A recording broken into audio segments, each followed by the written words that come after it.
views expressed on this program are those of the producers and individuals appearing on this program and do not necessarily reflect the views of the Sun Prairie Media Center staff, its video service providers, or the staff and elected officials of the City of Sun Prairie.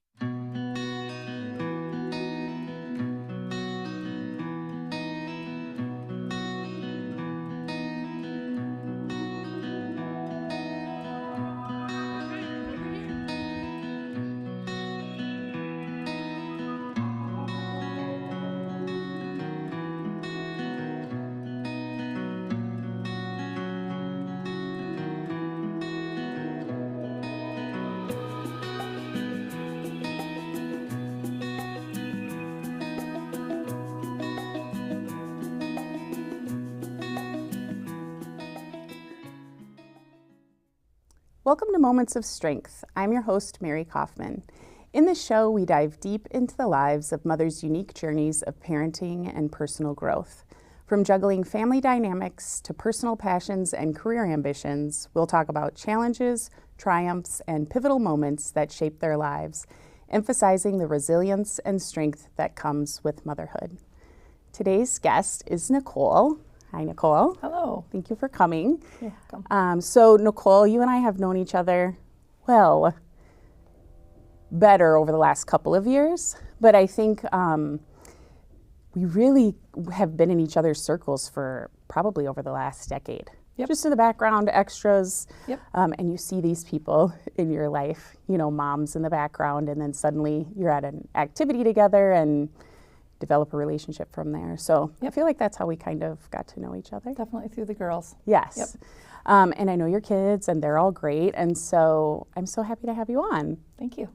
Happy to be here. So the layout of the show really is, we'll talk a little bit about your background, just so viewers have a backstory when we talk about where you went professionally or in your personal pursuits, and then your journey to and through motherhood. So it's helpful if we know, because things that happen when you're small affect, you know, what happens when you grow up. And then we'll talk about those paths you took. And before we close out the show, I always like to give an opportunity if you have, I don't know, advice, tidbits, strategies, anything you want to share with the people who might be watching to just help them in their journeys of motherhood as well. Okay. Sound good? Yep. Okay. So tell us a little bit about yourself. So I'm Nicole. Born in North Dakota. So not tiny town, but you know, in North Dakota, so everything to everybody is small town North Dakota, right? But born and raised in North Dakota. I'm the oldest of three girls. Okay. So I've all girls. My dad always hoped for a boy and didn't get boys until he got son-in-laws and grandsons. But at any rate, grew up there, was an athlete in high school, went on to college and was an athlete there as well, went to college at the University of Minnesota, and then lived in Minneapolis for several years after. Eventually made my way to Wisconsin because the person that I thought I was going to marry was living in Madison, and moved here, and then we did get married. And then you did marry him. I stayed here. So, and then that's just kind of the background of where I came from. But yeah, definitely kept migrating towards the east, right? Yeah. I went from North Dakota to Minneapolis to Minnesota, or to Wisconsin. Down and over. You kind of did. Yep. So what sports did you play as an athlete? Growing up, I was a swimmer. Okay. Swam competitively as a youth age, elementary age kid. Did it in high school. We had a very successful high school team. Won state for several years. Ended up deciding I wanted to swim in college. Nice. I think the big thing there was, do I want to swim at a smaller college, like a Division II or III, or do I want to be at a big school, a Division I school? And so for me, I think the big thing there was, I wanted to be the small fish in the big pond. I kind of didn't want to be on a team where I was the best person. I wanted to be chasing the best people. Yeah, that's great. And that's just kind of how I looked at it. And I also just thought too, part of what I was interested in was like a business type of a degree. And I thought, if I'm living in a small town somewhere, like, what am I doing in the summer for opportunities for, you know, things like internship or something? I'm going to have to move for those types of things. And so really ended up at University of Minnesota. It was really nice because I had a couple of high school teammates that ended up there as well. Oh, that's Again, great. just a successful high school program that led to going to the same Division I college and competing in sports there. Yeah. I'm just curious about that because I know about your kids and sports. And so just curious about, your experience with that. And so now this was a couple of years ago, so sports were... Yeah, a couple years ago. I mean, sports were still a big deal and a huge commitment for families. I think, would you say that's much different? Oh, way now? more commitment now. Yeah. I mean... Yeah. Was your family, I mean, as the oldest of three, resources and just time with your parents to split up, what was that support like? So the kind of nice thing was my sisters and I were all pretty spread out age-wise. Oh, okay. That was like 4 years between all of us. Gotcha. So kind of when I was busy, like in high school, right, doing my high school sports, my sisters weren't as busy, right, in their sport. You know what I mean? Because we all had a pretty big gap there. But my parents were super supportive of anything that I dreamt of doing, right? So if I was like, hey, I want to go to this swim camp in Texas or in Florida or in California, like they made it happen. Somehow they made it happen. I mean, we were a very middle class family. It wasn't like we, had all of the means to do all the things. But I mean, if it meant sometimes I was traveling and they weren't going to something, they still made it happen that I could go and do those things. And so, pretty much anything that they made anything happen that I was kind of had my mind set on. And I was pretty independent as the oldest kid of three, and I was pretty, I don't want to use the word demanding, but like it was like I knew kind of what I wanted. Like it was like, oh, hey, I know I want to go to this camp at Stanford, right? Yeah. And they were like, okay, well, how do we make this happen? And just did it. I mean, that's kind of nice. I mean, if you can think about it from both ways, but as a parent, it's kind of nice when your child is making a decision and is committed and understands what they want. I would think. I mean, it's easier to organize that way because, now you're not presenting all of these options and they're not sure and you're not sure as a parent what to invest in. So demanding could be one way to describe that, but, there are benefits to that. The other side of that is maybe it can't happen. So then if you have that kind of personality, that's more disappointing as a child. But yeah, so that's great and super interesting to hear because I know you and you are the same way with your kids.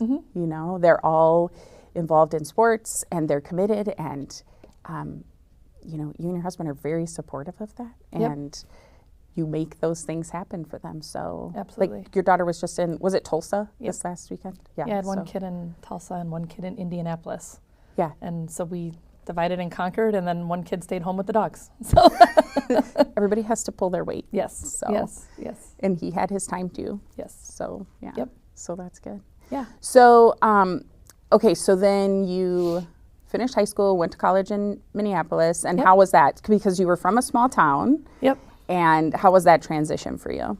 Easy. I mean, for me, I'm an extrovert. I knew I had this group that I was going to kind of already belong to, right? Because I was going to be on the swim team. So even if people didn't become my best friends, right? Like I knew I was going to have a group to belong to start, right? And I was going to meet people in dorms and in classes and all the other things. I wasn't super concerned about it, but I loved it. I mean, I knew I wanted to swim in college. That is not for everybody. I mean, being a college athlete is not for everybody. If you're not sure, you probably don't want to do it because it's a lot of work.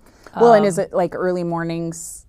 Was swim like early mornings? Yeah, early mornings and evenings, and it's sometimes in the middle of the day. I mean, we just had You're kind of planning the rest of your stuff around. Yeah. But I loved it. I loved Minneapolis. I loved University of Minnesota. I graduated from the Carlson School of Management there, the business school. So I really... which was awesome because you have just so many resources at your fingertips. All of the business community of Minneapolis was just so connected to that college that it's like when you were looking for internships. I mean, it's like, oh, I have 6 offers. Which one do I want to do? Yeah, that's awesome. It just was nice to get accepted into that. Now they accept freshmen. They didn't even do that when I was going there. You had to be at least a sophomore to even apply to go in. And so it was good opportunities being on the team, being a college athlete, good opportunities, through the school itself and just through the business school.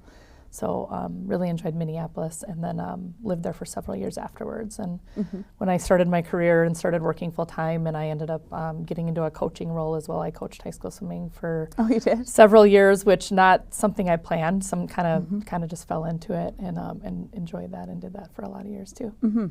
That's interesting. I didn't know that about you. And so you, is that where you met your husband?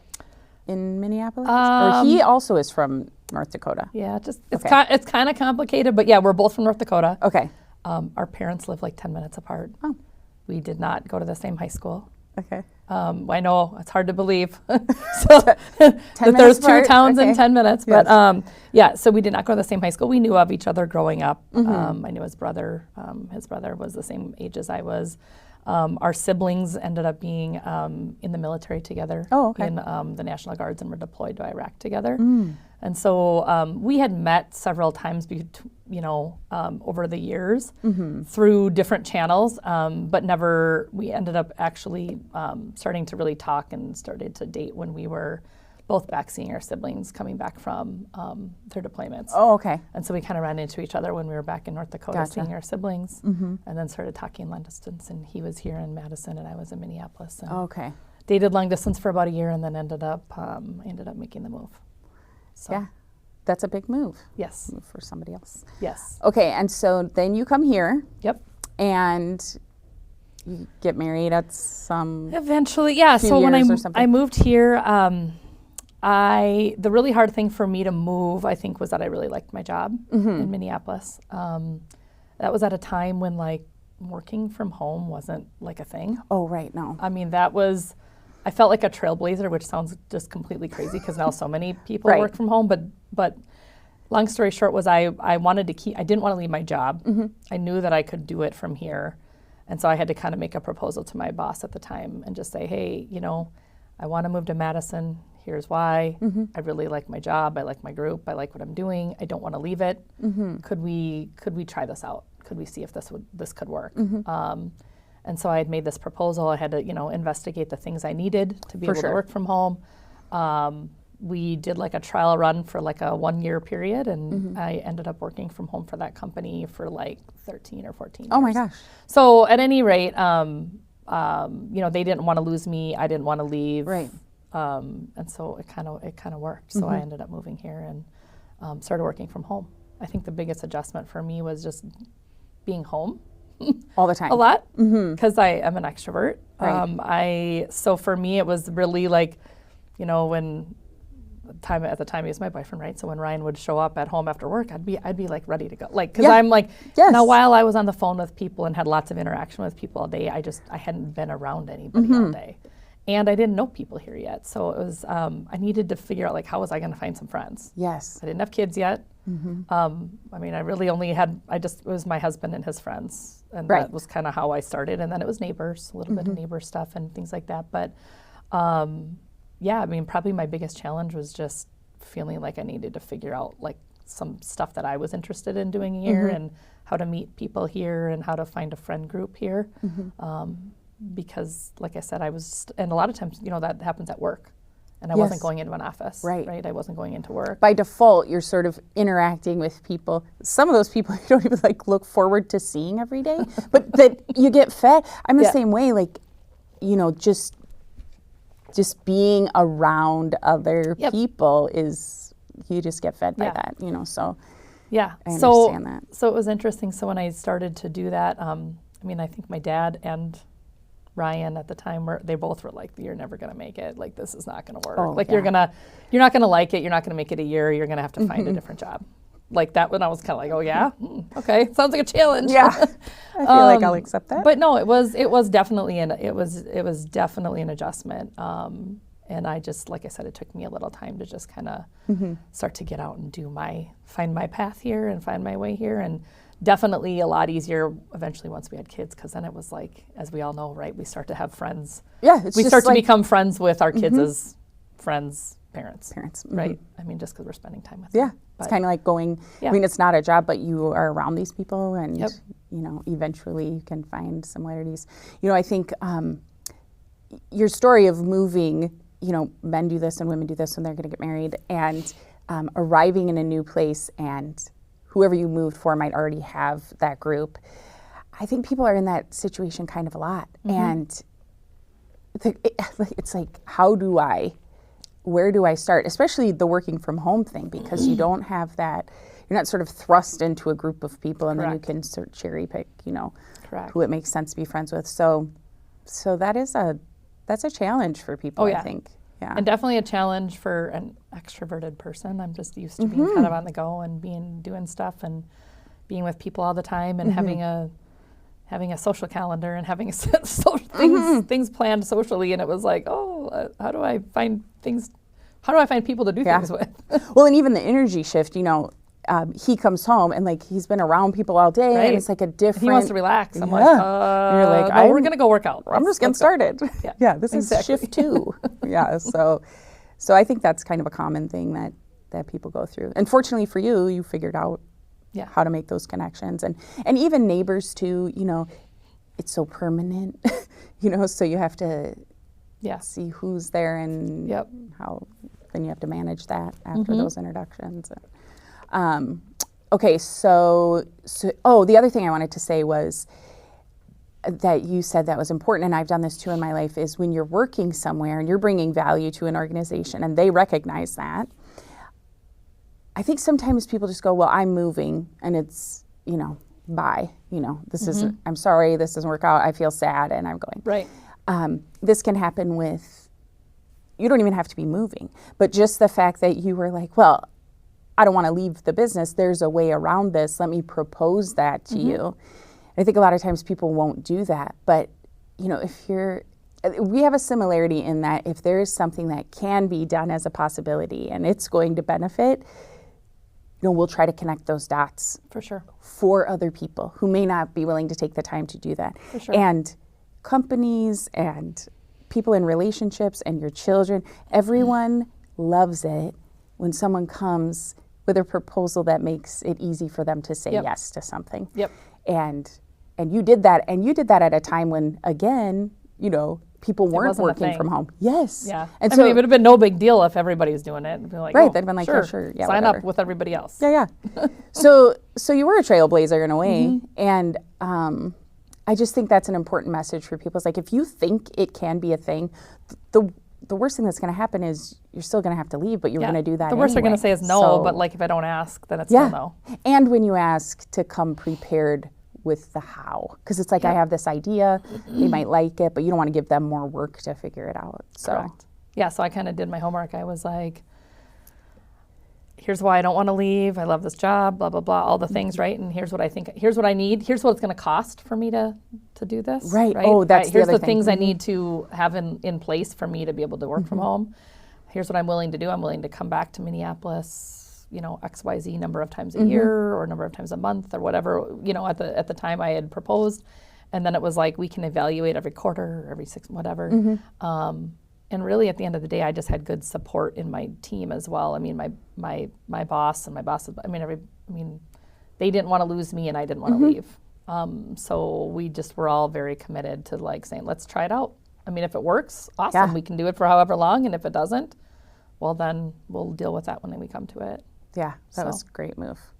Okay, so then you're here, and then you find some friends, and so I'm. While I was here, obviously, we didn't get engaged till after I was here. So it wasn't, we weren't engaged at that point. I don't even remember the amount of time I was here before we got engaged, but we got engaged while I was living here. Obviously got married while I was living here. We did get married back in North Dakota, since that's where all of our family lives. Ended up finding friends.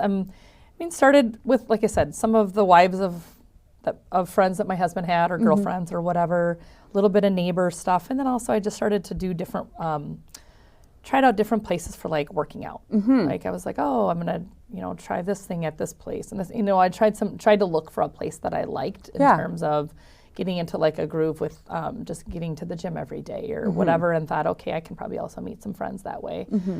So really, that's kind of where I started, because again, I didn't have kids at the time. And that's really how I started. So we found some friends, started to do some social things. Got engaged, got married, and then,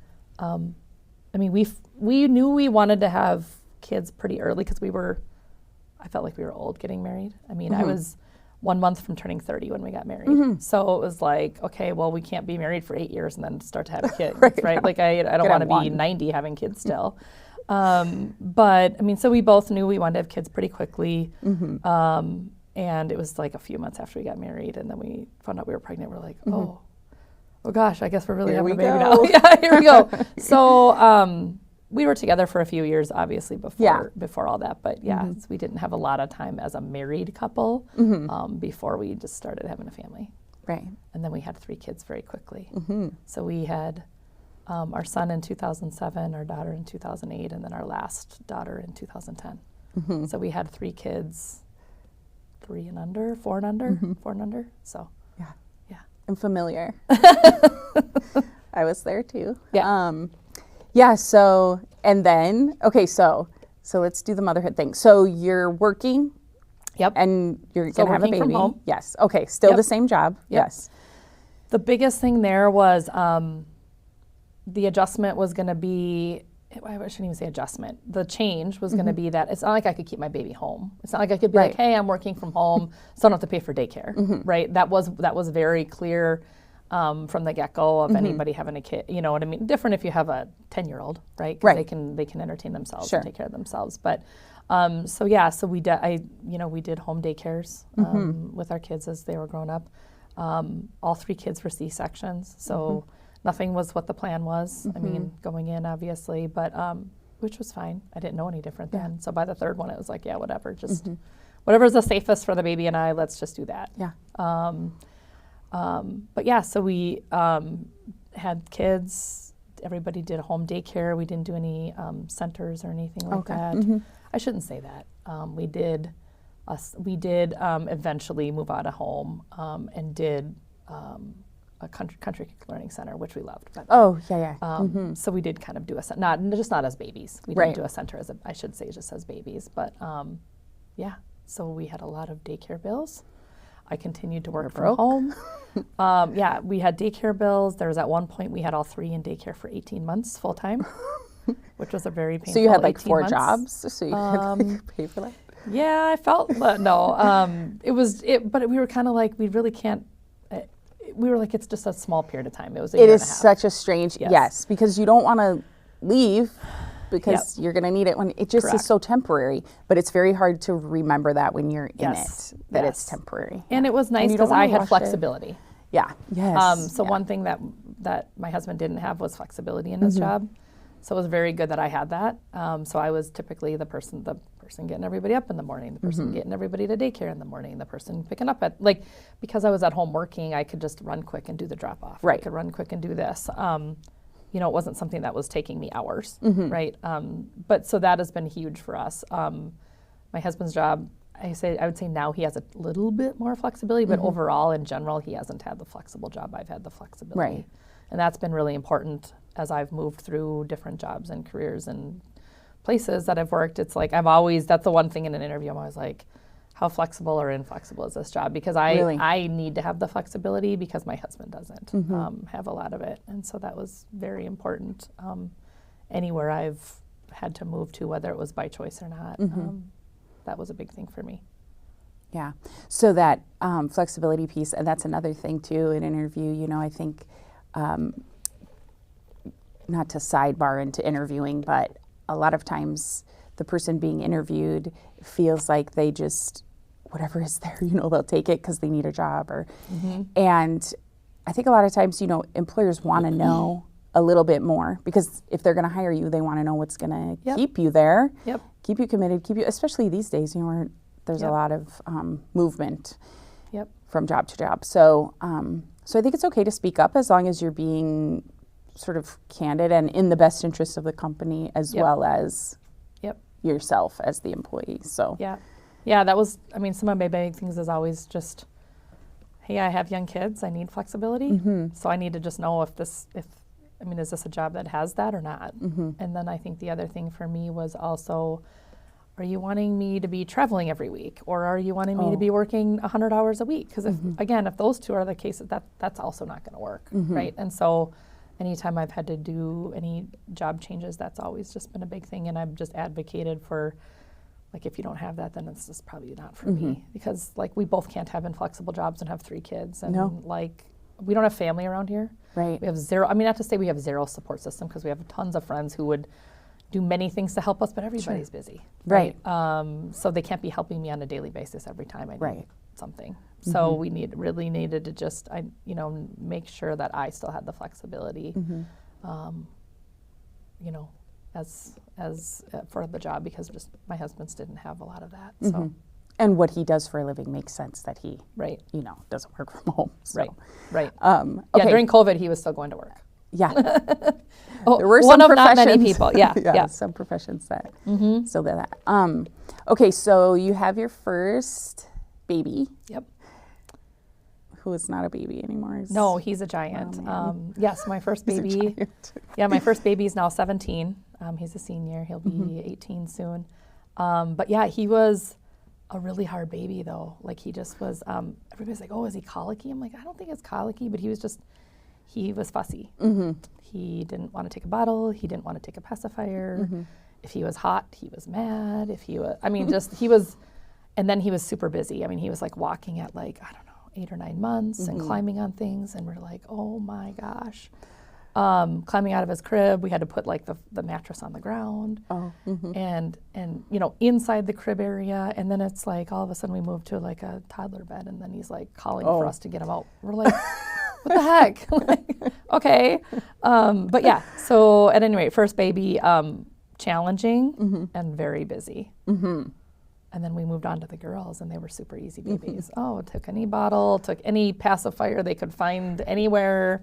Organize themselves, organize yeah, they their were brother. super chill, which was nice after, because he was just, but it maybe seemed harder too, because he was our first. We didn't really have anything to compare it to, didn't have a difference, Right. we didn't have a different experience with a different kid. That was, he was our only one at that time, so. So I had all girls and then a boy. Yep. And that I had a different experience with that, because all girls, and then this little like sweet little thing who just was like, no issue. Not that they were, Right. but it was just different. So but now he's old too. So so you have one, and then how old was he? You said 2007, 2010? So when I had our second, he was like a year and a half. Oh, okay. That's funny. It was same. Yep. And so how did you feel about going from 1 to 2? And at a year and a half? I felt like, it's funny, because I felt like everybody just expects that, because again, we didn't get married at 22. Right.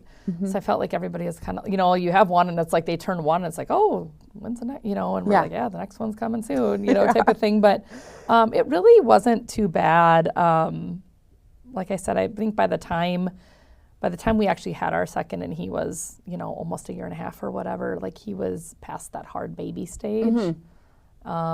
And then he was just in busy toddler stage. Sure. But yeah, and then adding our second was, like I said, easy baby. Slept well, took any bottle. Oh yeah, that's nice. Took any pacifier, but she just was pretty chill, and still is. Yeah, she is. I would say going from 1 to 2, there were a couple of things that I did that I would not do the same. So when I had maternity leave for my second, I had all this sort of guilt about I was going to send my first to daycare. Yep. And I was like, I can't do that. Like, I feel like terrible just like sending her off and all the. Yeah. Okay. So I did send our oldest to Congratulations. daycare. During. Yes. Yeah. Because what I didn't realize at the time was, well, one, your new baby needs you. I did know that, but I felt sort of guilty not splitting my time. Yep. And your first baby needs to go have interactions. I mean, she was Correct. 1.5, and she would have had a great time being around like other kids or having someone like who wasn't just trained and like had an infant on them. So I would do that differently. I would send her, even just part-time if you have too much guilt, but to get her out of the house. For sure, I would have done that differently, for sure. I did do that. So one thing, and I think it probably made it easier for me to do that just because I had had a C-section. So again, it's that recovery in addition to having the baby, in addition to having that just wasn't going to really work that well. It's so, a lot. And then the nice thing was during my maternity leave too, we did have, like, my mom came and stayed for like a week at some point, and then my dad came and stayed for a week. They kind of separated it out just to have a helper at different times. Yeah. You know, and my mother-in-law and my aunt, you know, so we did have visitors that came too and helped a lot with my oldest, and then helped with just all the things. That's so nice. And so again, we don't have any family here, but it was nice that I think all 3 of my maternity leaves, I think we had a decent amount through that, at some points during that leave where we had some help that Coming to support and well, to see the baby, to see us. It's not really for you. To support, I mean, all the things, but yeah. Yeah, that's great. So I wanted to mention that in case anybody is like going down that path. It's just, it's so I would exhausting. agree. Definitely still send. Still send. And then, okay, was there any point where, I mean, you had a job like this whole time. Was there any point where you were like, didn't work and then went back to work? Or you just... Nope. The whole time, I mean, just maternity leaves. Sure. The only time I ever was not working, you know, at one point, so the company I was working for when I moved here, I had made it through many reorgs. I was working in the IT area there. Okay. And as in any big company, IT seems like it's reorging every, I don't know, 1, 2, 3 years, whatever. Survived many, and then at one point, I was there for almost 20 years. I was there for like 19 and a half years, and I didn't survive a reorg. So that was about the only time I really, you know, any time like that type of thing happened, that was about the only time I really wasn't working. And then I really was working because I was looking for a job, and that is, that's a job. That definitely is. Yep. Yeah. And that was pretty devastating. I mean, that was devastating just because I just saw myself being there forever. I saw myself retiring from there. You know, I saw myself kind of continuing to work through different roles and different opportunities, even though I was remote and working from home. So that was probably a really big adjustment there because then I was looking for a job, and I was kind of like, oh, like I wasn't working in the business community here. That was still for a company in Minneapolis, and so then it was like I really needed to put my networking hat on, and I was, you know, who do I know? Where do all my friends work around here? How do I connect with people just to like let people know I'm looking for a job, right? And then it was making those connections, and then when I did find a job, then it was going to be in the office, and I was like, oh my gosh, I haven't on a regular basis, daily basis, been into an office since I'd had kids. I hadn't been daily going into an office since I'd had kids, or since I'd been married, because I had been working from home for 13 years, and so that was a huge adjustment. And I was like, okay, family, like everybody's got to start like pitching in because mom's not going to be home all day, you know. And a huge adjustment for everyone. It was huge, and just getting myself ready every day. I was like, I have to get everybody up, get them ready, and I also need to be ready to be like leaving to go into the office as soon as I'm dropping people off at school. And women do this all the time. I know. I have done that too. Yeah. And then when you're not tasked to do that, it's just strange to think like, how did I ever do that? And with little kids even or whatever. Yeah. Yep.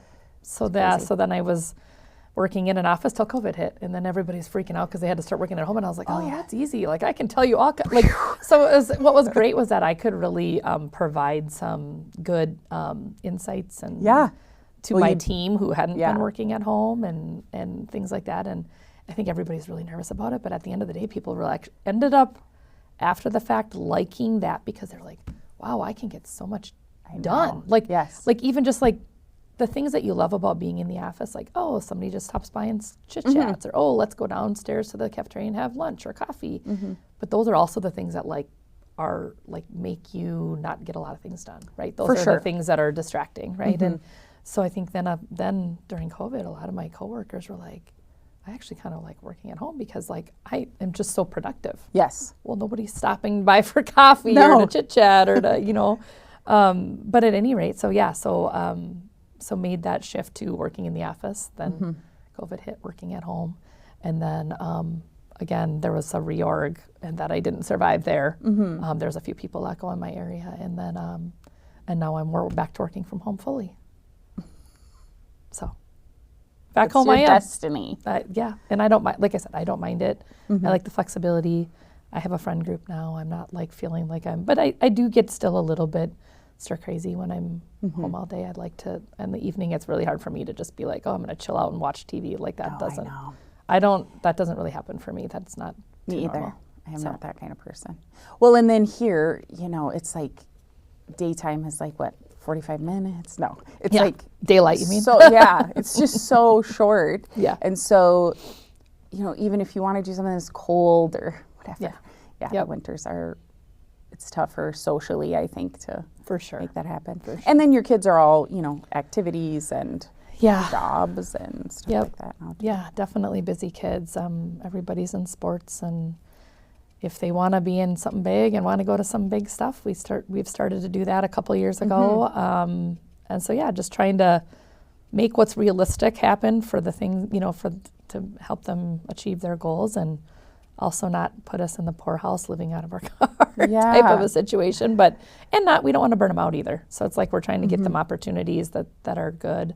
At the same time, just trying to balance all that, right? Like, we do need to be home. We do need to have money to do other things, but also want to give them opportunities. And so, That's really a balance too, is especially if you see talent in your kids and potential. Yeah.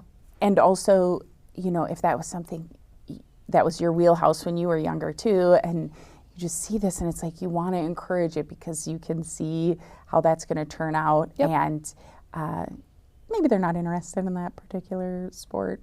And that's hard as a parent because you want to give opportunity, you want to encourage, you want to recognize that they're young and maybe they can't make those decisions. And at the same time, it's humbling to have to accept that, like, maybe that's not going to be their thing. Yep.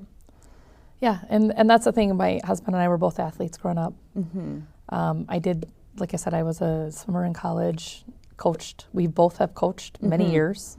He's coached wrestling many years. I've coached swimming many years, both at high school and youth levels. But it's one of those things where we try to let them drive, but then just kind of help to direct, right? And then just get our wallet out and pay for the stuff. I mean, that's kind of where we're at. But absolutely, just we want them to have the opportunities. I think the big difference that I see from when I was a kid is like, there was just opportunities that were like, I was traveling with a team and it was like a bus. And my parents just paid the bill. And sometimes they got to go watch it and sometimes they just heard about the results when we got home. Where I think now it's there's just so much stuff all over the country that really it's a little bit less of, hey, the team's jumping on this bus and XYZ kid is on that team, right? Like now it's more like my husband is taking one kid here and I'm taking a different kid there because it's just less of that, I think, a lot. And so that is a big change. There's a lot more family involvement in your child's athletics. I would say, and then definitely one of us needs to be traveling at a minimum, Yes. And so then it's, how do we make all that happen too? That's, again, not breaking the bank, right? Like, do we drive to here? Do we fly to here? Are we watching, but and again, competing partners, and then how does every kid get enough attention? And oh yes, we've had times where we've had all three kids with things in the same weekend, or sometimes one kid has had multiple things in the weekend, and all of it. So we've had 4 or 5 things going on in the weekend, right? And then we're trying to kind of divide and conquer for sure. Do you ever bus in like a grandparent or somebody to like? Not for that. proxy? We haven't as much, but what we have done is we've just tried to, okay, this kid didn't have a parent there this time, next weekend. And really that's the hardest part is our winters have always just been really busy. So like our January, February are crazy, but the rest of the months don't seem as that bad compared to our winter months or our busy times for our kids. So the really busy times. And even if the summers are busy, it's like, who cares? It's nice. Like, there's more daylight. Things like that. Yeah. Okay, so circling back to, you said you joined some workout or just tried to figure out maybe a workout place. So is that something that you continue to do? Yes. Kind of. I mean, regular. I think, and we should talk about this, but like our own health as moms often gets tabled because 100%. we are involved. And you and I just talked about so many things that derail us making priority for that. Yep. And so I think ideally, you know, moms want to be healthy. They want to find the time. Yep. It also would be nice if we could just be given the gift of health for everything that we've yeah, that would produced be here. nice. That would be a nice trade-off. But so how do you just talked about a number of things that you have to manage regularly. Yep. How do you find time for that? Or what makes you want to do it? Or So I do like to get a workout in. I just find if I don't work out, I just am like crabby or just, I don't know, edgy a little bit. And I just feel better. I feel better when I do a workout. So obviously with my kids and job and all the things, I'm kind of like, yeah, afternoon, I can't really do an afternoon workout. I mean, like the likelihood of me doing afternoon workout is like 0.01% of the time, you know? So I do early morning workout. I try to make it so that it's not affecting anybody in the house. When I leave for my workout, everybody's sleeping, and when I get home from my workout, everybody is still sleeping. Although late now, my husband already has left for work, but everyone is sleeping when I get home and when I leave. And so I do a 5 a.m. workout every day. My alarm goes off at 4:15. Okay, your alarm goes off at 4:15. Yes. And then what happens? Okay, so I'm asking this because we all have good intentions, and your alarm goes off at 4:15. I do not hit snooze. So, okay. If that's what you're going to ask. Because, you know, all of us have been there, and we hit snooze, or we start doing this like self-talk, this like negotiating. It's like, well, it's 4:15. So if I just got like by 4:30, you know what I mean? And then it's like, just like I could do it later, and just like I just won't do it today. So it's not that I've never done that, but I would say almost never. I don't typically negotiate in the morning with myself. I'm like, if it's like the only time I know that I can do it without any distraction, and likely I can't fit it in another time. Now, just the other day when I traveled with my daughter, I didn't get home till like 1 a.m. from our travels out of state. I did not get up at 4:15 that day, but I knew that I could go in the afternoon, but it does not happen often. It's almost never. But yeah, so I do 4:15. I do not hit snooze. Do not negotiate. This is the key. I do not negotiate with. It's not about 5 a.m. emotion. workout. You can't. No. There's no. Unless I'm like feeling ill, or I just literally, and I don't go to bed early.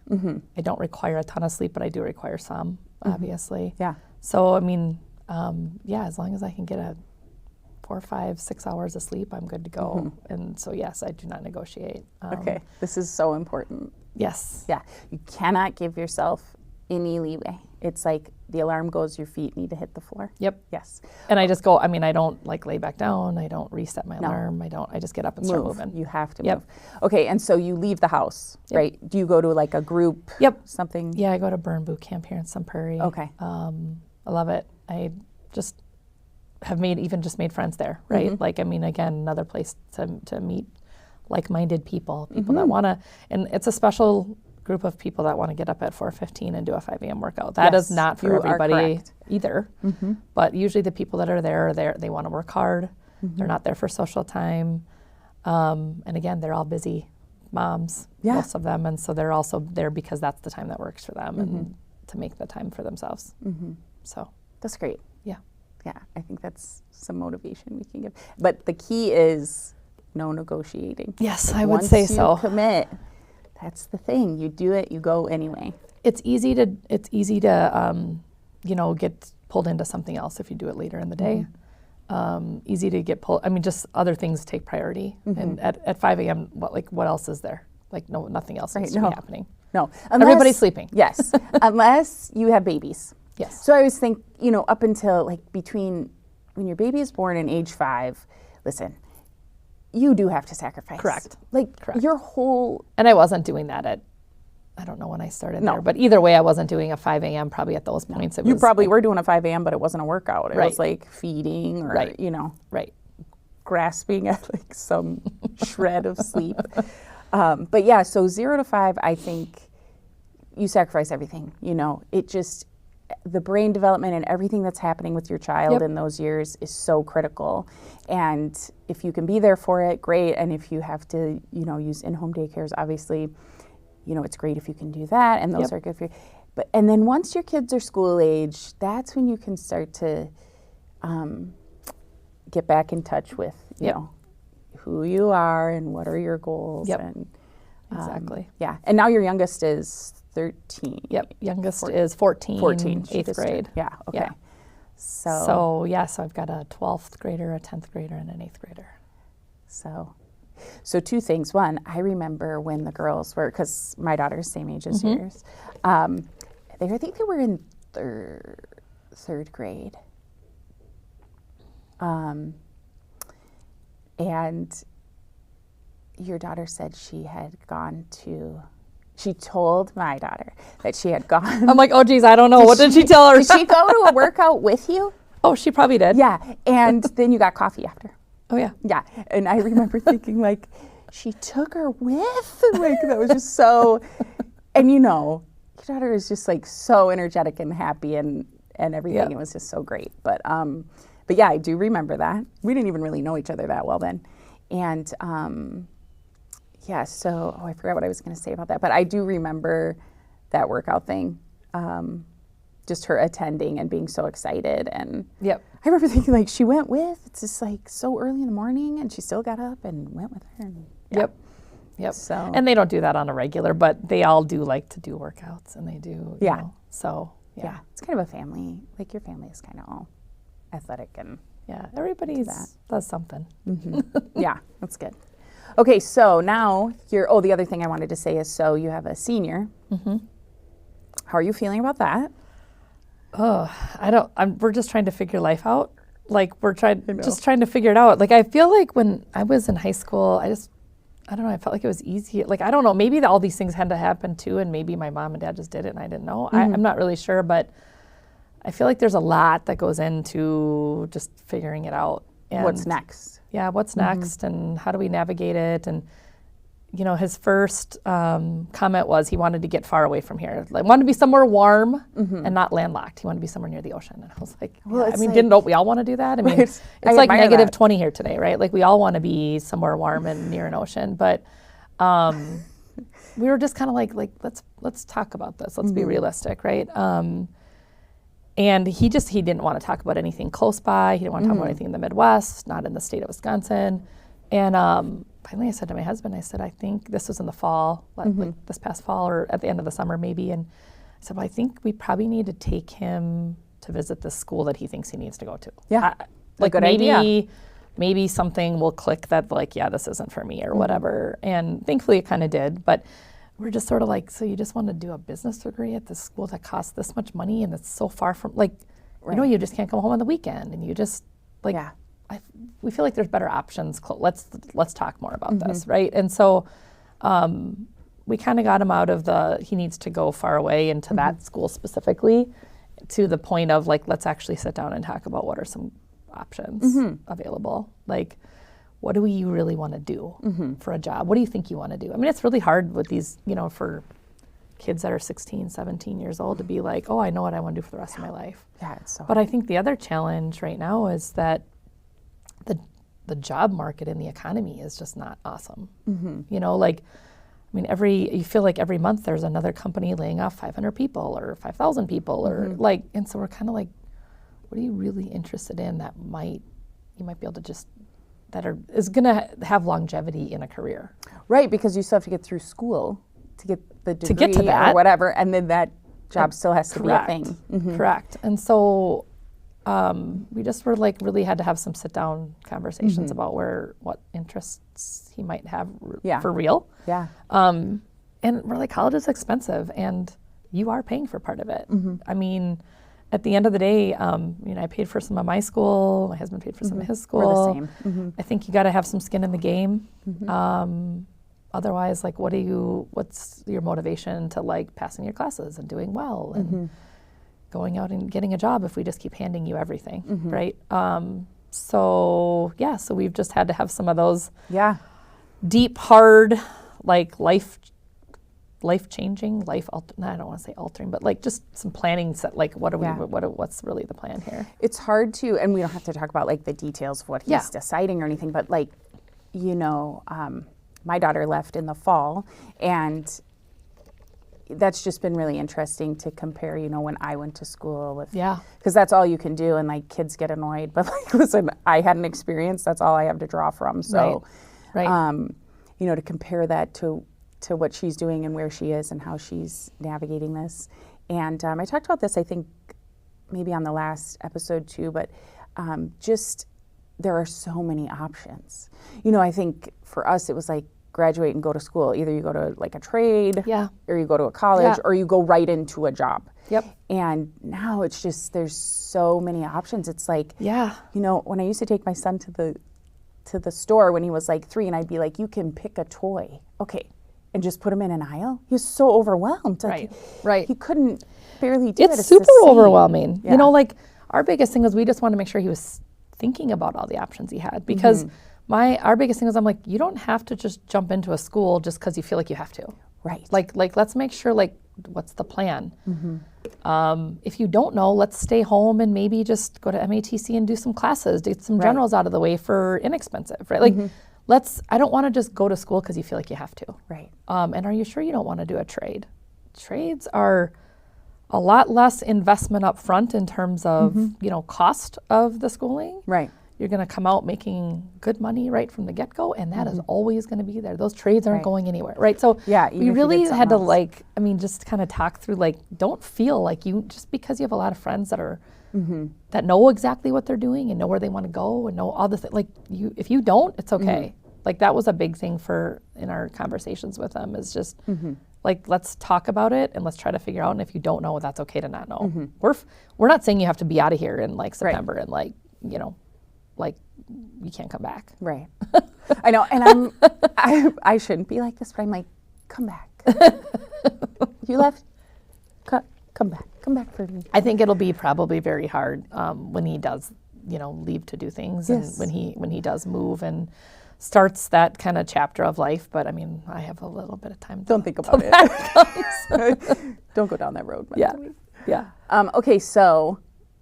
Okay, we're going to skip all the emotion with that. But, you know, as the kids get older and go out, like, what are you aiming for? You know, just in, like, a personal, do you have ideas of what you want to do personally, or have you thought about that? You're still kind of really in it, so it's kind of hard. I feel like we're going to be in it for a long time yet. I mean, we're definitely in it. I mean, we don't have our last kid graduating from high school for 5 years yet. So, I mean, we have a while.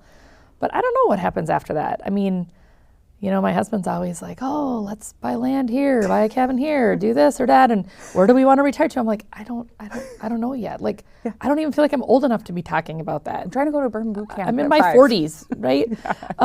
But I think at the end of the day, it's like, it's hard till I know where my kids are going to land. Like, you know, where are they all going to be in the Midwest? Are they going to be scattered around the U.S.? Are they going to be, like, to me, it's kind of like, we can figure that out. Right.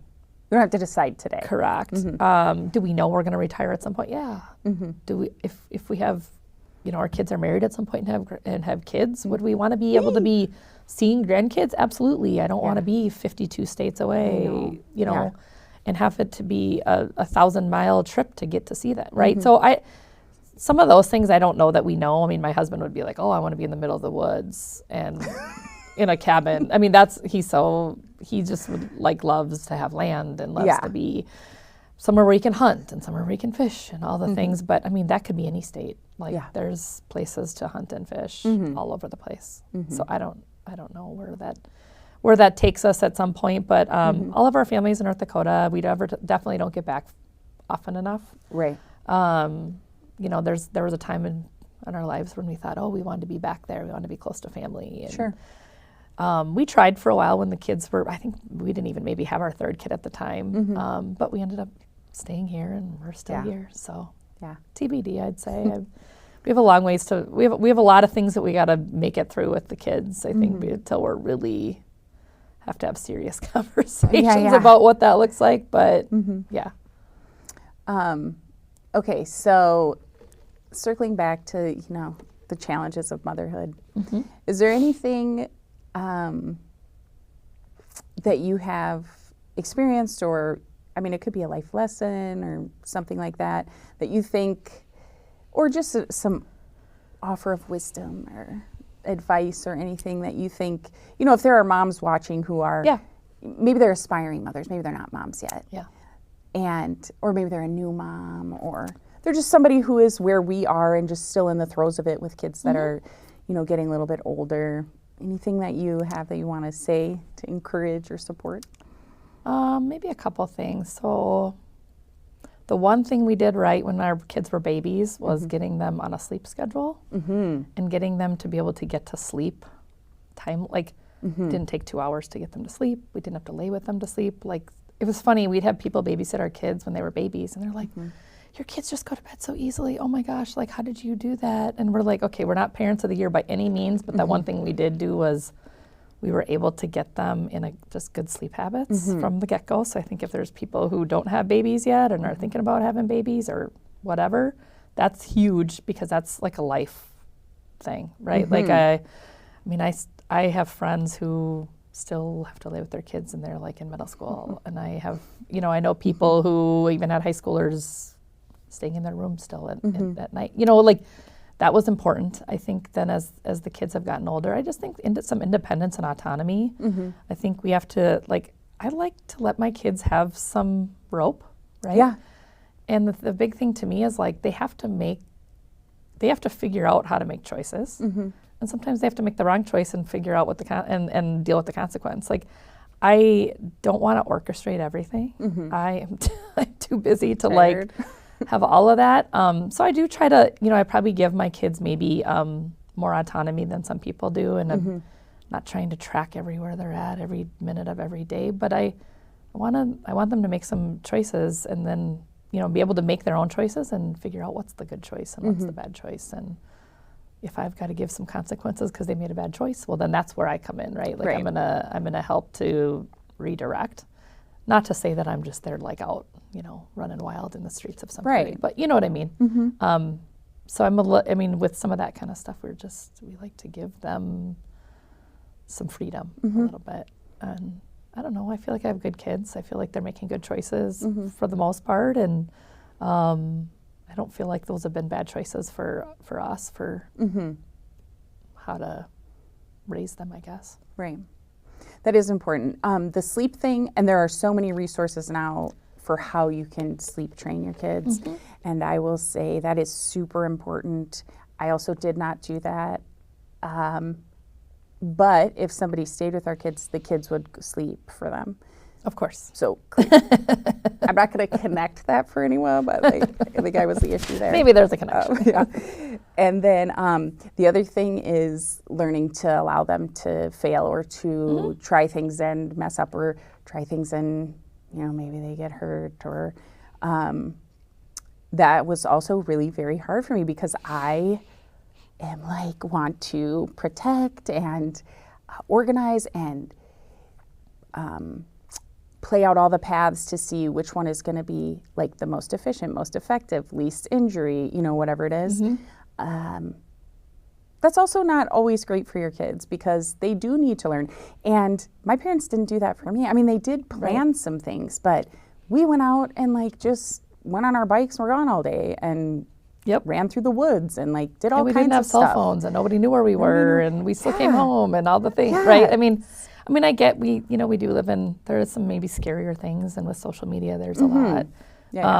But again, I want my kids to be able to figure out how to make choices, and if I make all of them for them, they are not figuring that out. No, then they are not always relying. Then on it's they're just going to be living at home for the rest of their lives, because they're not going to be able to know how to do anything and what to do, and this is the world they live in. So even if there's scarier things or whatever it is, that's what they have to learn. Navigate it, and I'm always there to help to make decisions, help to direct, help to give my advice and suggestions, but I want to let them figure some stuff out as well for themselves, and just be the overseer, right?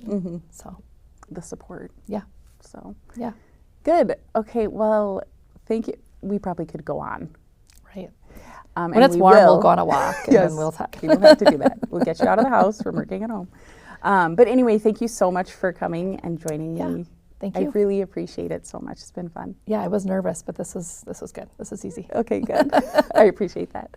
Okay, so thank you so much for joining us. Remember to keep showing up for your kids and being resilient. They need it, and you need it.